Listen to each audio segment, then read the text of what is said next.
Hi everyone, it's Claire here, and today's video is a really special one. So I'm going to be joined by Leila, and she's the founder of the Little Wings of Hope, which is a charity that she started after experiencing the devastating loss of her own baby. Now in this conversation we talk openly and honestly about baby loss, what it feels like, how to cope afterwards, and how others can support someone who's grieving. Now, Leila shares her own story, how she found purpose through her charity, and the incredible work that Little Wings of Hope does to help families, now, especially through those darkest moments. However, I do want to say before we begin that some parts of this discussion might be triggering, especially if you're a person who's experienced loss. So please take care of your heart, make sure you watch it in your own time. And this is such a powerful, heartfelt conversation. And I'm so grateful to Leila for her honesty, strength and compassion. Let's dive in. Hello. Lovely to see you. And you. This is really nice. Yeah. Oh, it is. Right, I can see you're wearing the top. So first tell me about you. So I'm Leila, and I'm the founder of Little Wings of Hope and Oscar and Bonnie's mummy. Oh, fantastic. Remind me, how old is Bonnie now? So Bonnie is now 13 months, going on 14 Gosh, months. Yeah. that has just flown by, hasn't It has. She's a joy. And she was your rainbow baby, wasn't she? She was a rainbow baby. So she was born a year and 1 month after we had lost our little boy Oscar. So we lost Oscar in July 2023, on the 13th of July 2023. And then we had Bonnie on the 29th of August 2024. So they're very close in birthdays. But so she's our rainbow baby and our precious little girl. Oh, fantastic. Well, I'm really pleased for you.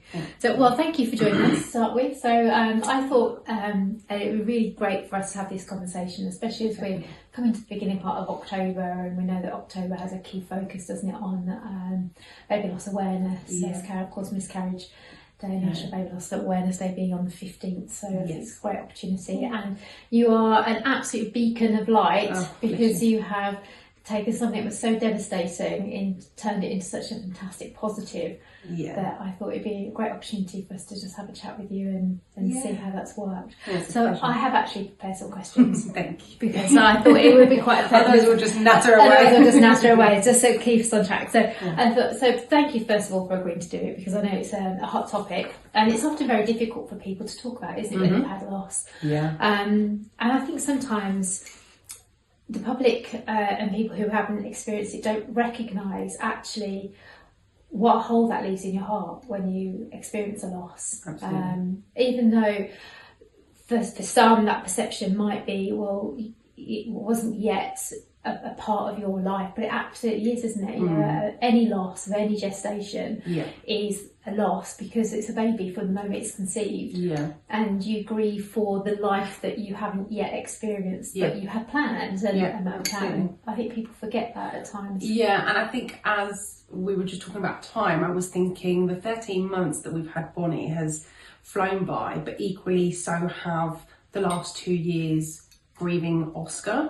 And actually, I always say to all the families that we support, like, time doesn't heal anything. You're never going to heal. Like, there is always going to be an Oscar-shaped hole in my heart. That's just always how it's going to be.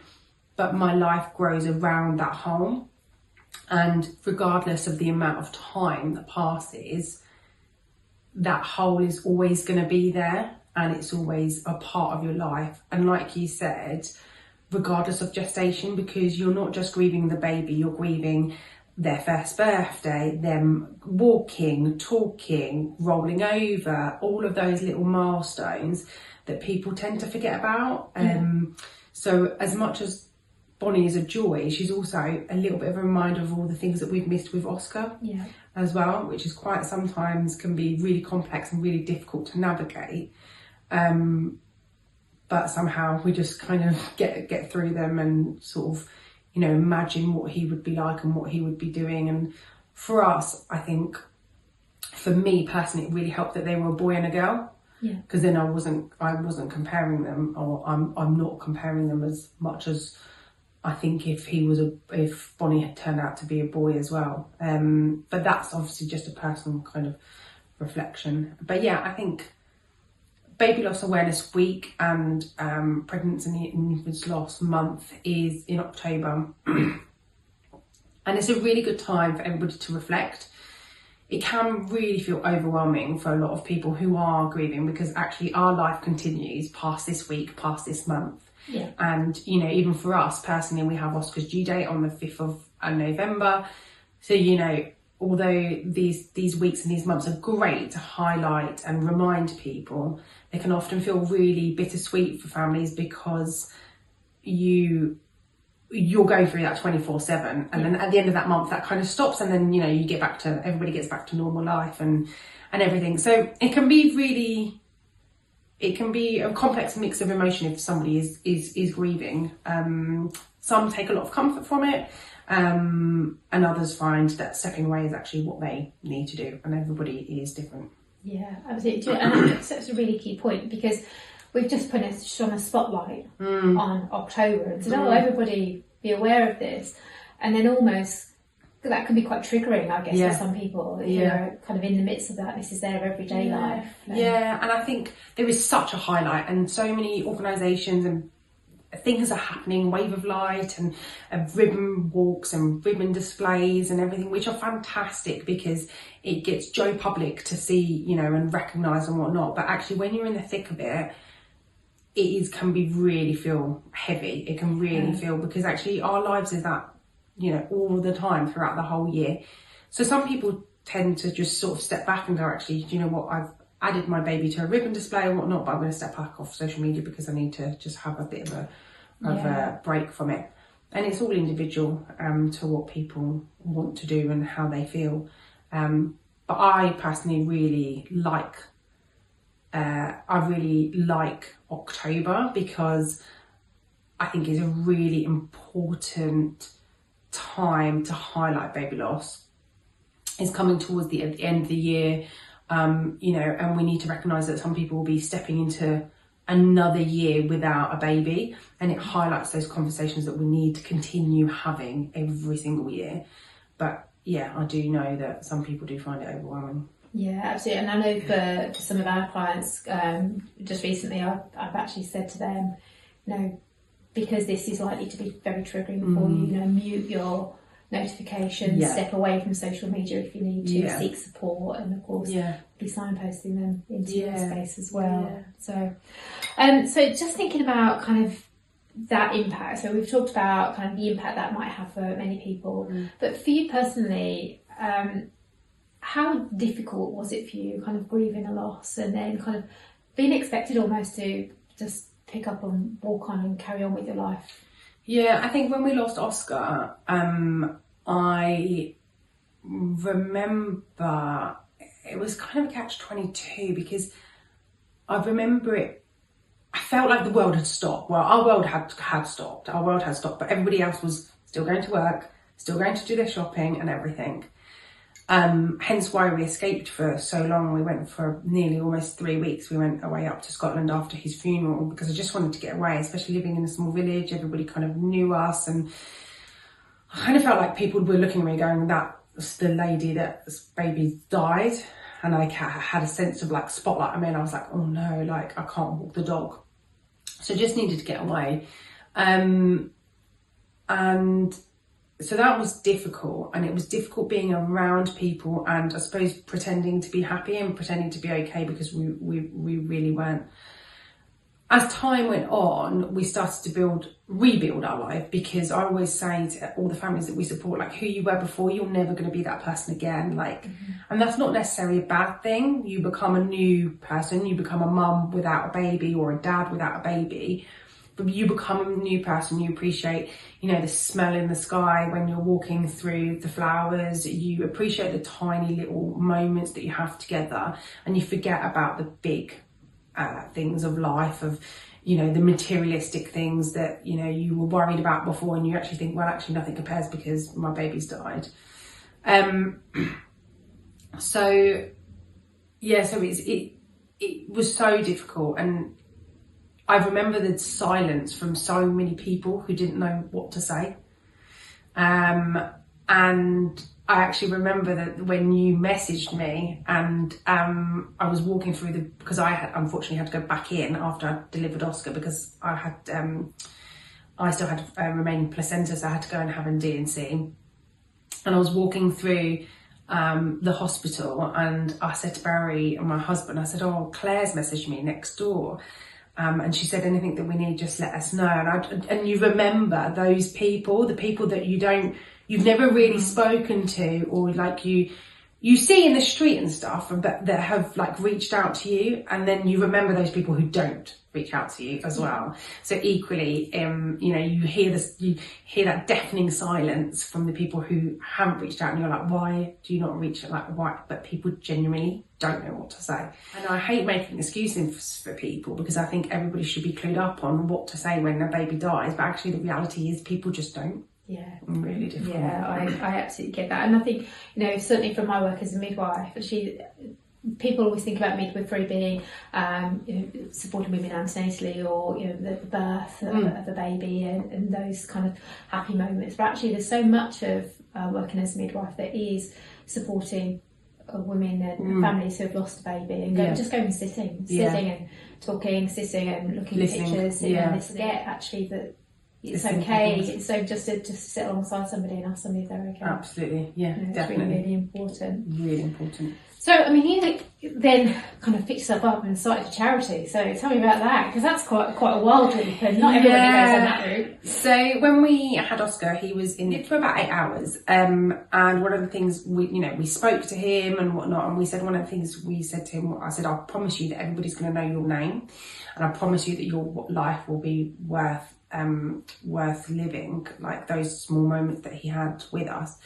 And that you'll leave a legacy behind." So a month later, in August, despite my family going, "Maybe you should just and I was like, no. Just a month? Yeah, August 2023, I registered the charity as a CIC, and then April this year we registered as a registered charity.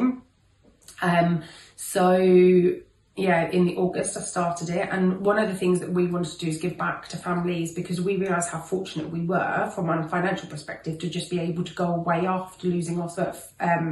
We were very fortunate to have family help us and support us, because that's all we just wanted. We just wanted to get away, but we know that not everybody is in that position to be able to do that. So we started to provide families with fully funded bereavement breaks, just to give them some time after delivery of a baby to physically recover, mentally reconnect with each other, remember their baby, and take time to find comfort in each other, and just have that headspace to get away and not be in a familiar surrounding. Some families go home and they've got a nursery that's built and everything, which can be really daunting. So we then landed up sending our first family away in that November. And then from then on, we've just catapulted, and up to date, we've almost helped 50 families since we started in different sort of services. So we have our bereavement breaks, we have our support groups, we have our wellbeing support packs as well. So across all those services, we've supported over 50 families. And for me, it was very much, I needed something to do. I needed to put my energy into something, and that was Little Wings, and ever since. Wow. Yeah. Wow, that is absolutely phenomenal. And I didn't realise it was just a month. Yeah. That is... Yeah, it was a month. I just needed something to do. And I knew that I wanted to give back in a different way, do something that another charity doesn't do. Yeah. And that was one of the things that we decided to do, was to do bereavement breaks, our support backs and our support groups, because locally as well, here and in the east of England especially, the support groups are few and far between. It's quite sporadic, aren't they? Yeah, and very they're so spread out. So bringing people together through our WhatsApp communities, and having them on there, and bringing people together who have had similar losses as well. So when you think about the parents that are kind of faced with baby loss, what do you think some of the biggest challenges are? At the moment, I think bereavement care is a big one. There is such a lack of support out there, hence why there's so many charities like us. There's Petals, there's Aching Arms providing counselling services. It is family and friends as well. The biggest hurdles, because people just don't again, don't know what to say. Yeah. And that can often feel really hard. I think as well, I mean, one of the things I find with a lot of the women that I support is that being able to cope, survive almost in a world where other people around you, their lives are continuing in the pattern that you'd expected yours to take. Yeah. So being around people, and all of a sudden everybody seems to be having a pregnancy announcement, or everybody's going on maternity leave, or everybody's talking about doing something that's baby related, and you're kind of sitting in and you're sitting, your grief, and the world does continue. Yeah. As sad as it is, the world does continue. And I remember being in Scotland, and we were sat in a cafe, and typically there was a family behind us with like a 3-4 month old, and I just had like tears streaming down my face. Yeah. And my husband was like, "It's okay." I was like, "There's just babies everywhere. There's pregnant women everywhere." And it just highlights. It's like when you go out and you look for a red car. All you do is see a red car, and when you lose a baby, all you can see is babies and pregnant women. Oh, it's just totally unfair. It's just so difficult, so difficult. So what things did you do to kind of help you manage that situation? I have spent many years becoming okay with things like accepting that people don't know what to say. Yeah. Accepting that people will not always remember Oscar, and that's okay, that their lives have moved on, and that's okay, but ours is never going to move on as such. I've learned that actually the people that matter the most are those that reach out and do remember those things, and I'd rather focus on them than focus on the ones that don't. Yeah. They're the type of things that I've focused on, is all the kind of try and do the positives, those who do wish him happy birthday, those who do send cards, those that do talk about him or ask about him, and and even now meeting new people, you really do see who does care and who is able to talk about grief and baby loss, basically. I met a lady recently, and I knew something that I didn't know that she'd had loss, but I could tell. You can tell, you kind of connect with those people, and she was just so kind, so kind, and to the point where she bought Oscar one of those Coca-Cola bottles that said Oscar on. Oh wow. And they're the types of people that I'm like, you belong in my life, end of, no questions asked. And then, I felt comfortable enough to share a picture of Oscar with her, because a lot of the pictures that I share on socials have got his face blurred out, because we kind of want to keep that to ourselves. Yeah. And she was, she was like, "I'm so privileged." And then she started telling me about her little boy that she had lost, but she'd only told 5 people in the whole world. Goodness me. So, 5 people. Yeah. So that was really nice. But yeah, I try and I've become a lot calmer over the years, and I suppose more tolerant of people that don't know what to say. Yeah. And I suppose that we have to kind of remember, don't we, is that people aren't always comfortable, especially British people, aren't always comfortable with emotion. Oh my goodness. And we just fear of what somebody might do. Yeah. And that actually cry on me or something. I know, and actually that babies do die. Like, we have such a fear of talking about grief, loss, sadness, anything like that. Yeah. And that's really I still can't get over it to this day, like how much we do struggle talking about loss. And that's just us British people just don't like talking about death. Yeah. And actually we're all just avoiding the inevitable, because we're all going to die at some point, as morbid as that sounds. Yeah. But if we can't talk about them, who are we going to talk about our babies to? Yeah. So it's really difficult, and I wish society would change a little bit around it, and actually realise that a grieving parent, you're not going to make them any less sad by talking about their baby, because they're already sad, they're already grieving, they're already in pain. So because people are scared of going, well, I thought I'd upset you. Well, we are 24/7 upset, whether it's 1 year in, 10 years in. We're always going to be grieving the loss of our babies. So if you could now kind of give yourself some advice, kind of this version of you giving your then version of you some advice, what would you say?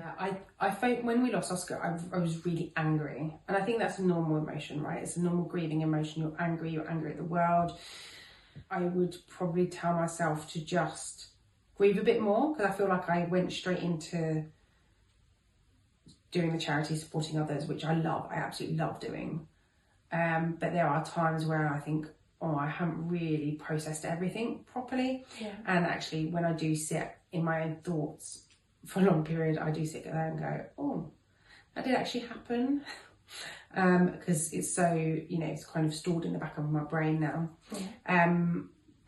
So maybe, just take a little bit more time to grieve, and a little bit more time to just feel the way that I felt when we lost him.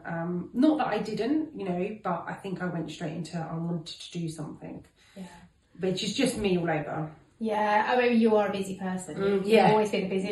You've got 10,000 things on the go, so it doesn't surprise me at all that you went down that route. But it's interesting, isn't it? Because sometimes it's quite uncomfortable to sit in the pain of our grief, isn't it? Yeah. Grief it's such a mixed bag, isn't it? Because it's not just a sadness, is it? No. It actually physically makes you hard. Yeah. It has a physical toll on the body, and I think sometimes allowing yourself to sit and feel that it almost feels like you're in the pits of despair and unable to get back out of it. I think sometimes that's a real worry. What would you say to people that are sitting in that space? Just take each day at a time. Take each day at a time. Don't force it. If you can't get out of bed, don't get out of bed. I remember not brushing my teeth for days. I was like, what am I brushing my teeth for? Where am I going? What am I doing? Like, there's no point. Didn't brush my hair, we did have a purpose. We did have our dog to get out with and to walk, and my husband would be like taking her every day, but I also didn't let him leave me on my own for a long time. I wouldn't be on my own. I think my advice would be just take one day at a time. Make sure you do grieve, make sure you do sit in those feelings, ask for help if you need it, in whatever forms, from charities, from friends, from family. If you just need a friend to come and sit whilst you cry, do so. I think that's really important to recognise those feelings. And I get it, because your heart is literally killing. Like your heart actually, like your whole body hurts, like you said. Your whole body hurts. But as time goes on, it will ease. It won't become easier. I hate that saying of like, it becomes easier, doesn't it? But it doesn't become easier. It's just that life kind of moves forwards, and that pain and that heartache eases as time goes on, but it will never ever go away. You'll always have that tiny bit of inside you where it just hurts, and somebody will say something or do something that will hurt, and that will bring it back up. But I think it's really important to honour those feelings. Really, really important. And therapists will tell you that as well. And journal. I really love writing down how I feel, or writing down about Oscar and everything. I think it's really important. That's actually quite funny. I hadn't thought about journaling. Actually, we use it for so many other things, don't we? Journaling, it's such right, just to decant, isn't it? Put it out on a page. Totally. It allows you to manage it. And what would be your advice for those who are supporting somebody or have someone in their life who has just kind of experienced a loss? I think equip yourself with knowing what to say, how to remember their baby, and be guided by the parents. Like, one of the things that I'm really open to is we guide people on what we would like. So for Oscar's second birthday, we said, can we have cards? Can you please write his name in the sand? Like, whatever you might do that summer. So guide people, because people don't know what to do. They don't know how to act. They don't know what to say. So instead of making excuses for them, equip them with that. So tell them what you expect from them. So I tell my mum what I expect from her. I tell my husband what I need from him. And we've got the resources that I mentioned earlier on our website. So if people know somebody, or they've got a work colleague, or like a mate that's lost a baby, then we've got those amazing resources of like sort of do's and don'ts, how to navigate it, but be guided by the parents, I would say, and ask them how would you like me to remember your baby. It's as easy as that, and they'll say, they'll be shocked that you've asked that question, but they'll be like, okay, can you please light a candle? Or can you please do this? They're not going to ask you for a holiday to Miami or to the Maldives. It's going to be a simple. They might. But they can come to us then if they want to that. But we don't do Maldives or anything. But we do breaks in Suffolk and Norfolk. But just be guided by the parents, and the parents will allow you to help them. Hopefully. Brilliant. And what's your key takeaway? I think what's your life learning? Oh, my life learning. Life is a series of peaks and troughs. No sooner you're at the bottom, you'll be back up again, as my husband would always say to me. Well, for me, is very much that this was my purpose. As weird as that sounds, I feel like we lost Oscar for a reason, and this was the biggest reason. This has now become my life, to keep his legacy going. There might not be a lesson that comes from losing a baby. It could just be that, unfortunately, we just picked, God knows how we picked, but you'll find everybody will find something that will help them continue and move forward. But my life lesson, I think, is that this was what I was meant to be doing the whole time, and unfortunately I had to lose Oscar to find that. But I love what we do, and I wouldn't have it any other way. I would have him here, which would be lovely, but we weren't dealt that card. We were dealt the card of supporting others, and I'll continue that until my dying breath for him. It's certainly a worthwhile cause. It really is, isn't it? And what would you hope that anybody watching today would take away from your story? I hope they'll find comfort. I hope they'll find hope.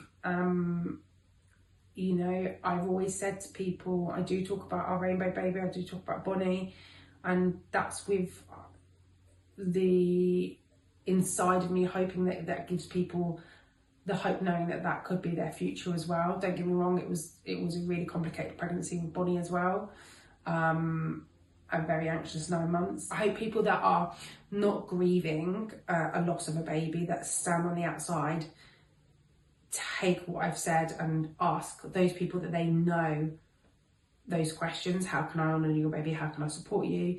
And I hope that the parents that are grieving see us as a pillar of hope for the future, and that one day they can sit and talk about their babies, and actually it's not going to be such a dark time and dark clouds. And dark clouds do still come throughout the periods, but they're few and far between the rest of our lives. So I hope they find comfort in knowing that that's okay as well.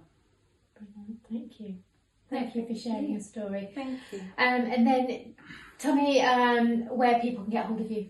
So we are Little Wings of Hope. So you can go to littlewingsofhope.co.uk. Same on Instagram and Facebook. If anybody wants to get involved, anything from volunteering to supporting on events, or they simply just want to share our page or share it with others, share it with their workplaces, go onto our resources page on our website, anything like that we're grateful for, or if they know of somebody that needs our help and support, to send them over to us. Brilliant. Thank you. Thank you so much for having us. You're very welcome. Now I shall share the link as well so you. people can click on that and come and find you. Amazing. Thank you so much for your time. Thank you. I just want to say a huge thank you to Leila for sharing her story so openly and so bravely. Now, baby loss is something that so many families experience, but so few actually feel able to talk about it. And hearing stories like Leila's just reminds us that you are never alone. If you've been affected by anything that we've talked about today, or you're supporting somebody that's been affected, then please do reach out so that you can have some support. Little Wings of Hope offer a safe, understanding community. And they also have resources for anybody who's navigating life after baby loss. You're going to be able to find them at littlewingsofhope.co.uk, or they're there on Instagram and Facebook at Little Wings of Hope. Please take care of yourself, and remember, healing takes time, but you don't actually have to do this alone.